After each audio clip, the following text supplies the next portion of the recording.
Hello दोस्तों, good morning, सुप्रभात। आप सभी को समर क्लासेज में हार्दिक स्वागत है दोस्तों। तो आज हम लोग चलते हैं जो इससे अगला क्वेश्चन क्लास जो हुआ था श्रम विभाजन और जाति प्रथा का, तो उसी का आज हम लोग ऑब्जेक्टिव देखने जा रहे हैं दोस्तों। तो आइए आज हम लोग चलते हैं, देखते हैं ऑब्जेक्टिव किस तरह का है। इसमें क्वेश्चन पूछता है बोर्ड के एग्जाम में, तो हम लोग पूरा देखेंगे शुरू से 1 नंबर से। देखिए दोस्तों, 1 नंबर में जो कह रहा है श्रम विभाजन जाति प्रथा के लेखक कौन है। तो हमने आप लोगों को बताया भी था इससे पहले वाला क्लास में कि जो है सो दोस्तों श्रम विभाजन और जाति प्रथा का जो लेखक है वो कौन है। और जो लोग कहने के मतलब इस वीडियो को पहली बार देख रहे हैं तो उसको थोड़ा समझ में अगर दिक्कत आए तो वो इससे पहले वाला जो वीडियो हमने परिचय जो लेखक का दिया है, चैप्टर का परिचय जो दिए हैं, उसमें आप लोग जा करके देख लीजिए। पूरा समझ में आ जाएगा कि किस तरह का कहने का मतलब उसमें क्वेश्चन बताया गया है। ठीक है दोस्तों, तो देखिए कहने का मतलब ये पहला जो क्वेश्चन पूछ रहा है, कह रहा है पहला नंबर कि श्रम विभाजन जाति प्रथा के लेखक कौन है। तो जैसे आप लोग देखिए, पहला कहता है कि भीमराव अंबेडकर साहब, दूसरा बी जो है सो राम विलास शर्मा, सी जो है सो गुनाकर मूले साहब और डी हजारी प्रसाद दुबे। तो इनमें से हमने आप लोगों को बताया था कि कौन है इनके लेखक, तो डॉक्टर भीमराव अंबेडकर साहब ने। ठीक है दोस्तों, तो ये 1 नंबर इस तरीके से हो जाएगा। देखिए अब इससे अगला चलते हैं। 2 नंबर पे कहता है कि बाबा साहेब भीमराव अंबेडकर का जन्म कब हुआ था। तो हमने आप लोगों को बताया भी था कि डॉक्टर भीमराव अंबेडकर साहब का जो जन्म हुआ था वो कब हुआ था। तो लेकिन इसमें देखिए क्या है ऑप्शन, इसमें है 20 अप्रैल 1892 ईस्वी, 14 अप्रैल 1891 ईस्वी और 13 अप्रैल 1890 ईस्वी, और डी है 15 अप्रैल 1895 ईस्वी। तो हमने आप लोगों को बताया था कि डॉक्टर भीमराव अंबेडकर साहब का जो जन्म हुआ था वो कब हुआ था, 14 अप्रैल 1891 ईस्वी को हुआ था। तो इस तरीके से इसका क्या हो जाएगा, बी हो जाएगा। ठीक है दोस्तों, इससे आगे देखिए 3 नंबर में हम लोग देखेंगे कि 3 नंबर कहता है कि बाबा साहेब भीमराव अंबेडकर का जो जन्म किस राज्य में हुआ था। हमने आप लोग को बताया भी था कि इस तरह का क्वेश्चन क्या होता है बोर्ड के एग्जाम में आता है, तो इसलिए इस क्वेश्चन को बहुत ही इम्पोर्टेंस के दृष्टि से देखा जा सकता है। तो देखिए जैसे पहला क्या है इसका ऑप्शन, पहला है आपका बिहार, दूसरा है गुजरात, तीसरा है मध्य प्रदेश और चौथा है दिल्ली। तो हम आप लोगों को कितने बार बताया था कि उनका जो जन्म हुआ था वो किस राज्य में हुआ था, तो मध्य प्रदेश में हुआ था। तो इस तरीके से इसका आंसर क्या हो जाएगा, सी हो जाएगा। ठीक है दोस्तों, इसी तरीके से चलिए देखिए हम लोग 4 नंबर देखते हैं। कहता है श्रम विभाजन और जाति प्रथा गद्य की कौन सी विधा है। हमने आप लोग को बताया भी था कि जो है सो ये जो चैप्टर है वो क्या है, तो एक निबंध है। ठीक है, वही चीज यहाँ पे पूछ रहा है कि श्रम विभाजन और जाति प्रथा के गद्य की कौन सी विधा है। ठीक है, तो पहला देखिए जैसे हम लोग देख रहे हैं कहानी, दूसरा आत्मकथा, तीसरा नाटक और चौथा निबंध। तो हम आप लोगों को बहुत बार बताया था कि ये जो चैप्टर है वो क्या है, एक निबंध है। तो इस तरीके से इसका आंसर क्या हो जाएगा, डी हो जाएगा। इसी तरीके से 5वां क्वेश्चन पे हम लोग चलते हैं दोस्तों। देखिए 5वां क्वेश्चन जो कह रहा है भीमराव अंबेडकर के विख्यात भाषण एनिहिलेशन ऑफ द कास्ट का हिंदी रूपांतरण किसने किया। तो हम आप लोगों को बहुत बार इससे जो पहला वाला वीडियो था उसमें हमने बताया था कि जो है सो इसका जो है सो हिंदी रूपांतरण किसने किया। तो देखते हैं, कहता है रूप सिंह यादव ने, उसके बाद बी दूसरा में कहता है दलई सिंह यादव ने, तीसरा में कह रहा है ललन सिंह यादव ने और चौथा में कह रहा है ललई सिंह यादव ने। तो हम आप लोगों को बताए थे कई बार कि इसका जो हिंदी रूपांतरण किया था एनिहिलेशन ऑफ द कास्ट का वो किसने किया था, तो ललई सिंह यादव ने किया था। तो इसका क्या हो जाएगा, डी हो जाएगा आंसर। क्या हो जाएगा, डी हो जाएगा आंसर। इसी तरीके से दोस्तों देखिए हम लोग चलते हैं 6ठा क्वेश्चन पे। 6ठा क्वेश्चन जो है क्या कह रहा है कि भारतीय संविधान के निर्माता किन्हें कहा जाता है। तो हम आप लोगों को बताए थे कि जो है सो संविधान निर्माण का जो निर्माता है वो किसे कहते हैं, तो डॉक्टर भीमराव अंबेडकर साहब को कहते हैं। किसके कहते हैं, तो डॉक्टर भीमराव अंबेडकर साहब। देखिए पहला में जैसे ऑप्शन दिया गया है डॉक्टर राजेंद्र प्रसाद, दूसरा में दिया गया है भीमराव अंबेडकर साहब, तीसरा में दिया गया है जवाहरलाल नेहरू, चौथा में दिया गया है महात्मा गांधी। तो इस तरीके से इसका आंसर क्या हो जाएगा, डॉक्टर भीमराव अंबेडकर साहब, बी हो जाएगा इसका आंसर। ठीक है दोस्तों, आइए इससे आगे हम लोग देखते हैं 7 नंबर। कहता है कि श्रम विभाजन और जाति प्रथा पाठ बाबा साहेब के किस भाषण का संपादित अंश है। हमने आप लोगों को बताया भी था कि जो है सो ये जो श्रम विभाजन और जाति प्रथा जो पाठ है वो बाबा साहब के किस भाषण से संपादित है।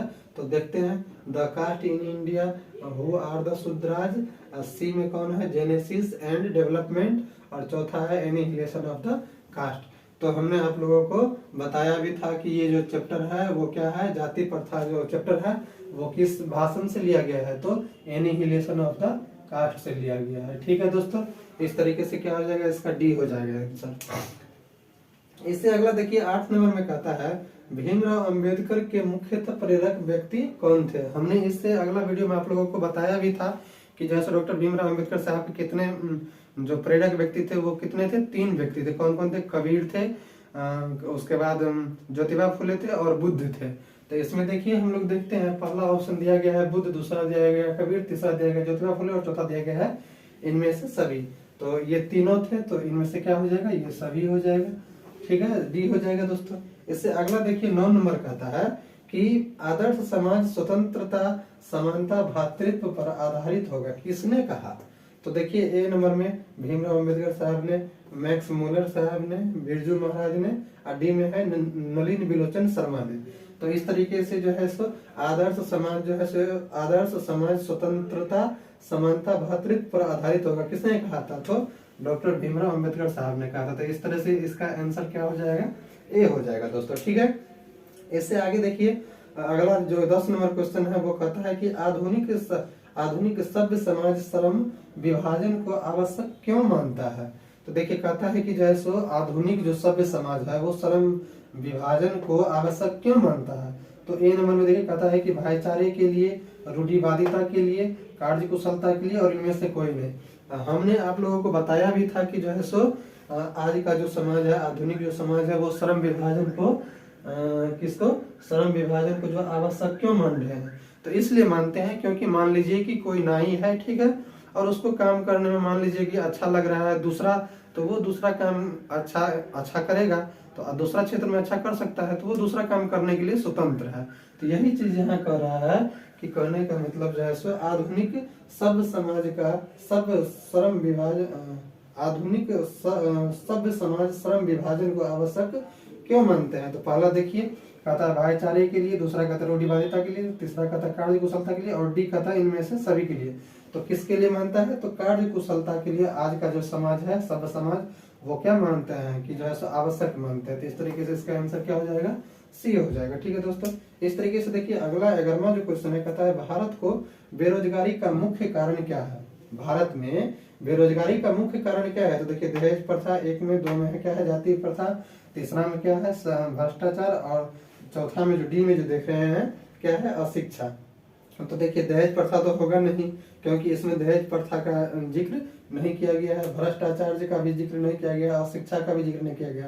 तो बच जाता है कौन, बी नंबर। तो बी नंबर क्या हो जाएगा, जाति प्रथा का इसमें पूरा जिक्र किया गया है, तो जाति प्रथा हो जाएगा। ठीक है, इस तरीके से देखिए 12 नंबर जो क्वेश्चन है, 12 नंबर समाज क्या कहता है, समाज और राजनीतिक में बेहद सक्रिय भूमिका निभाते हुए अम्बेडकर ने किसको मानवीय एवं अधिकार दिलाने के लिए अनेक प्रयास किए। तो इस चैप्टर में शुरू में ही हम लोगों ने देखे कि जो है सो इनमें सिर्फ जो है सो छुआछूत और जो दलित वर्ग के लोग थे उनके उत्थान के लिए उन्होंने क्या किए, प्रयास किए, ताकि जो है सो आगे चल करके समाज में इस तरह की कुरीतियां न रहे और जो भी निम्न वर्ग के, दलित वर्ग के लोग हैं वो क्या रहे, समाज में पीछे न रहे, सब बराबर रहे। तो इसलिए देखिए इसमें क्या कहता है कि जो है सो समाज और राजनीतिक में बेहद सक्रिय भूमिका निभाते हुए अम्बेडकर ने किनको मानवीय एवं अधिकार दिलाने को अनेक प्रयास किए। तो इसमें देखिए पहले में से मजदूरों को, बी में स्त्रियों को, सी में अछूतों को और डी में इनमें से कोई नहीं। तो इनमें सबसे ज्यादा किस पे जोर दिए उन्होंने, अछूतों पे दिए, यानी कि छुआछूत पे। ठीक है दोस्तों, तो सी नंबर इसका आंसर हो जाएगा। इस तरीके से देखिए 13 नंबर में कहता है कि जो है सो संविधान निर्माता अम्बेडकर के अनुसार आदर्श समाज किस पर आधारित होना चाहिए। तो समता पे, भ्रातृत्व पे और स्वतंत्रता पे और डी में उपयुक्त में से सभी पे। तो देखिए कहने का मतलब हमारा समाज भ्रातृत्व या कहने का मतलब एकता का मतलब जो विकसित समाज होगा वो विकसित समाज तभी हो सकता है जब कहने का मतलब ये चारों चीज हो, समता भी हो, अपने में भाईचारे का संबंध भी हो, भ्रातृत्व भाईचारे का संबंध भी हो और स्वतंत्रता हो, सब यानी कि सारे कार्यों को करने के लिए क्या हो, स्वतंत्र हो। ऐसा नहीं कि करने का मतलब एक ही काम को जो कोई व्यक्ति है वो कर सकता है, आप इस जाति का तो वही काम कर सकता है, आप उस जाति का तो वही काम कर सकते हैं, ऐसा नहीं होना चाहिए। तब जाकर के क्या होगा, हमारा जो समाज होगा वो एक आदर्श समाज होगा। ठीक है। डी में है उपयुक्त में से सभी, तो इसमें क्या हो जाएगा, उपयुक्त में से सभी हो जाएगा। क्या हो जाएगा, उपयुक्त में से सभी, डी हो जाएगा। ठीक है दोस्तों, तो आप लोग जो है इसको क्या कीजिए, स्क्रीनशॉट लीजिए या जो लिखना चाहते हैं फटाफट लिखिए 1 मिनट में। आगे देखिए 14 नंबर जो हम लोग अब देखेंगे, 14 नंबर क्या कहता है। तो दोस्तों इससे आगे देखिए 14 नंबर जो हम लोग अब देखेंगे, 14 नंबर क्या कहता है। 14 नंबर कहता है कि भीमराव अंबेडकर किस विडंबना की बात करते हैं। तो देखिए पहला में जैसे हमने देखा कि कहता है कि इस युग में भी जातिवाद के पोषक की कमी नहीं है। बी में कहता है जाति प्रथा श्रम विभाजन का स्वाभाविक रूप है। तीसरा सी कहता है जाति प्रथा बेरोजगारी का प्रमुख कारण है। और कहता है डी में कहता है इनमें केवल सी एवं डी। तो देखिए इसमें सबसे तर्कपूर्ण जो होगा वो होगा इस युग में भी जातिवाद के पोषक की कमी नहीं है। तो इस तरीके से इसका आंसर ए हो जाएगा। क्या हो जाएगा, ए हो जाएगा। देखिए दोस्तों 15 नंबर कहता है कि अंबेडकर के अनुसार, किसके अनुसार, अंबेडकर के अनुसार भाईचारे का वास्तविक रूप है। तो देखिए हमने आप लोग को बताया भी था इससे पहले कि कहने का मतलब भाईचारे का जो रूप होना चाहिए वो क्या होना चाहिए, पूरी पारदर्शिता के साथ होना चाहिए। ठीक है। तो इसमें देखिए जैसे पहला में कह रहा है कि शक्कर और पानी के मिश्रण की तरह, बी में कह रहा है कि कहने का मतलब दूध और पानी के मिश्रण की तरह, सी में जो कह रहा है वो शहद और पानी के मिश्रण की तरह, और डी में जो कह रहा है इनमें से सभी। तो इसमें क्या हो जाएगा, दूध और पानी के मिश्रण की तरह क्या होना चाहिए, तो भाईचारे का वास्तविक संबंध होना चाहिए। तो इस तरीके से क्या हो जाएगा, इसका बी हो जाएगा। इस तरीके से 16 नंबर देखिए कहता है कि भाईचारे अधिलेखक भारत में बेरोजगारी का एक प्रमुख व प्रत्यक्ष कारण किसे मानते हैं। क्या कहते हैं कि लेखक भारत में बेरोजगारी का एक प्रमुख व प्रत्यक्ष कारण किसे मानते हैं।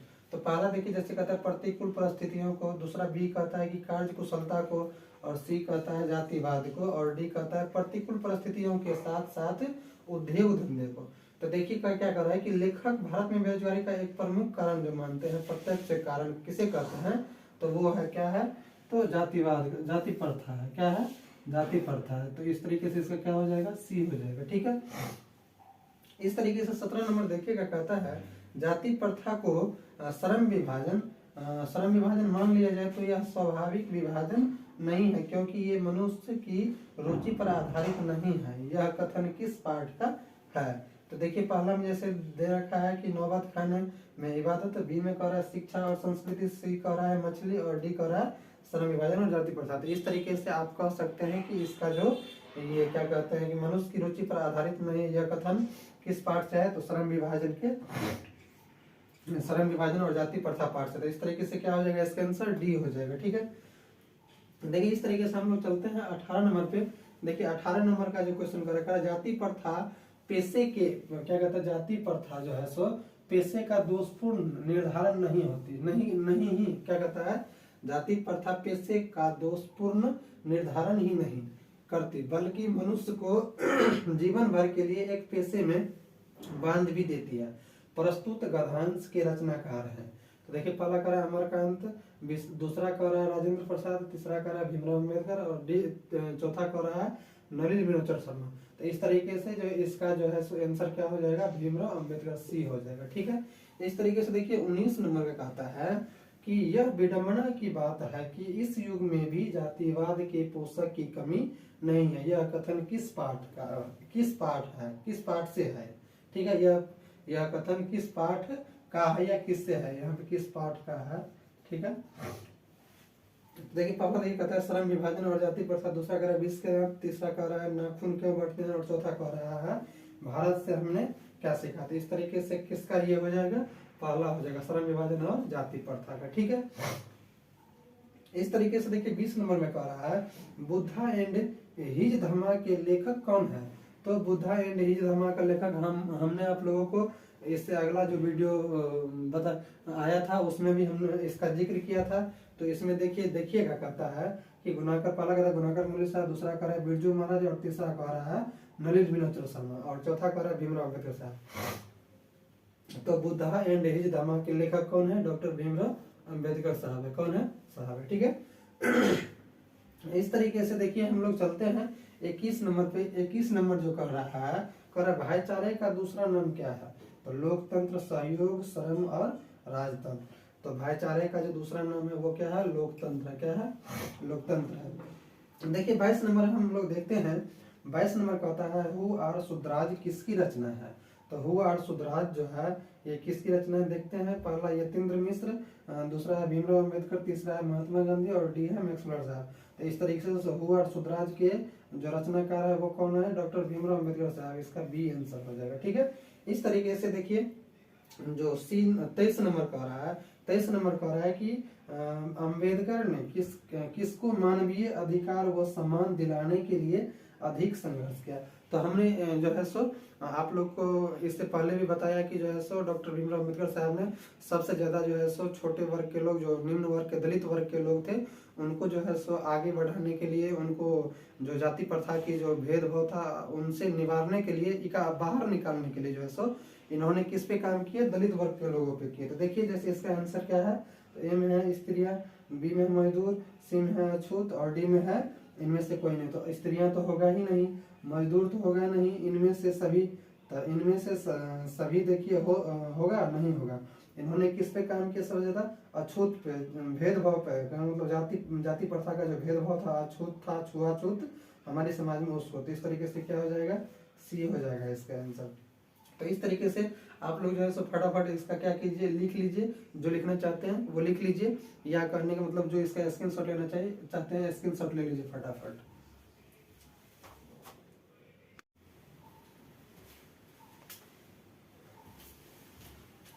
शायद दोस्तों आप लोग लिख भी लिए होंगे और स्क्रीनशॉट भी ले लिए होंगे। तो देखिए इससे आगे हम लोग चलते हैं।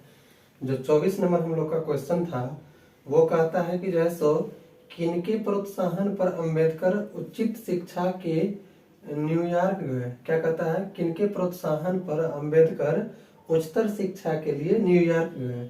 तो देखिए पहला जैसे है कहता है ग्वालियर नरेश, दूसरा जो बी नंबर है कहता है बड़ोदरा नरेश, और सी नंबर जो देख रहे हैं कह रहा है जयपुर नरेश, डी नंबर जो कह रहा है महात्मा गांधी। तो ये जो है सो किनके कहने पे जो है सो प्रोत्साहन पे गए थे? तो इस तरीके से बी नंबर इसका आंसर हो जाएगा। बड़ौदा नरेश के कहने पे जो है इन्होंने उच्चतर शिक्षा के लिए कहाँ गए थे? पढ़ने के लिए न्यूयॉर्क गए थे दोस्तों। तो इस तरीके से इसका क्या हो जाएगा? बी आंसर हो जाएगा। इस तरीके से देखिए 25 नंबर पे हम लोग चलते हैं। 25 नंबर जो कहता है आदर्श समाज किस पर आधारित होना चाहिए? तो पहला में जैसे देख रहे हैं कह रहा है समता पर, बी में कह रहा है भ्रातृत्व पर, और सी में कह रहा है स्वतंत्रता पर, और उपयुक्त में से सभी, डी में कह रहा है उपयुक्त में से सभी। तो देखिए इसमें जो है सो किस पर होना चाहिए? तो देखिए समता पर होना चाहिए, या भ्रातृत्व पर होना चाहिए, या स्वतंत्रता पर होना चाहिए, या उपयुक्त में से सभी पे। तो इसमें से क्या हो जाएगा? इनमें से सभी या उपयुक्त में से सभी पर। ठीक है, ये चारों पर क्या होना चाहिए? हमारा जो आदर्श समाज होगा ये चारों पर जब तक निर्भर नहीं होगा तब तक आदर्श समाज नहीं हो सकता है। ठीक है दोस्तों, देखिए इससे आगे हम लोग 26 नंबर पे चलते हैं। 26 नंबर जो कह रहा है द कास्ट इन इंडिया किसके द्वारा लिखा गया है? क्या कर रहा है? हम आप लोग को इससे पहले भी जो है सो बताए हैं, और इससे अगला जो क्लास लिए हैं उसमें भी हमने इस चीज का जिक्र किया है कि द कास्ट इन इंडिया जो है सो किनके द्वारा लिखा गया। तो देखते हैं ए नंबर में क्या कहता है? अमरकांत साहब या अमरकांत, बी में कह रहा है मैक्स मुलर, सी में कह रहा है भीमराव अम्बेडकर, और डी में कह रहा है हजारी प्रसाद द्विवेदी। तो देखिए ये जो है सो किसके द्वारा लिखा गया है? भीमराव अम्बेडकर के द्वारा। तो इस तरीके से इसका आंसर क्या हो जाएगा? सी हो जाएगा। ठीक है, इसके बाद देखिए 27 क्या कह रहा है? कह रहा है भारत सरकार के कल्याण मंत्रालय से बाबा साहेब अम्बेडकर के संपूर्ण वाङ्मय कितने खंडों में प्रकाशित हो चुका है? तो हमने आप लोगों को इससे पहले भी जिक्र किया है कि जो है सो इनका जो है सो वाङ्मय कितने खंडों में प्रकाशित हो चुका है? 21 खंडों में। इसका डायरेक्ट क्या हो जाएगा? ए हो जाएगा आंसर। कितने खंडों में? 21 खंडों में। इसी तरीके से देखिए 28 नंबर जो क्वेश्चन है, 28 नंबर क्वेश्चन क्या कर रहा है कि श्रम विभाजन और जाति प्रथा भाषण लाहौर के किस वार्षिक सम्मेलन के लिए तैयार किया गया था? इसका जिक्र हमने नहीं किया, लेकिन यहाँ पे देखिए क्वेश्चन में हम बता दे रहे हैं कि जो है सो ये जैसे पहला में देख रहे हैं आप लोग ऑप्शन 1937, बी में देख रहे हैं 1936, और सी में देख रहे हैं 1940, और डी में जो है सो 1938। तो इस तरीके से जो है सो इन्होंने श्रम विभाजन और जाति प्रथा पर जो भाषण था लाहौर में, वो वार्षिक सम्मेलन के लिए तैयार किया गया था 1936 के लिए। किसके लिए? 1936 के लिए। तो इस तरीके से इसका आंसर क्या हो जाएगा, बी हो जाएगा। क्या हो जाएगा, बी हो जाएगा। ठीक है।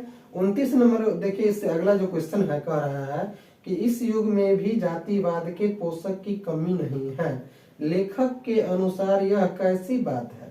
कहता है कि गौरव की बात है, विडंबना की बात है, सी में कह रहा है आदर्श की बात है, और डी में कह रहा है सम्मान की बात है। तो देखिए क्या कह रहा है कि इस युग में भी जातिवाद के पोषक की कमी नहीं है। यह क्या है, एक विडंबना की बात है। अभी वर्तमान समय में भी जो है सो यानी जातिवाद के जो जात पात के मानने वाले लोग हैं उसका कमी नहीं है। तो इस तरीके से इसका आंसर क्या हो जाएगा, विडंबना की बात है। किसकी बात है, विडंबना की। तो इस तरीके से इसका आंसर क्या हो जाएगा, बी हो जाएगा। ठीक है। देखिए अब हम लोग चलते हैं इससे अगला 30 नंबर जो क्वेश्चन है।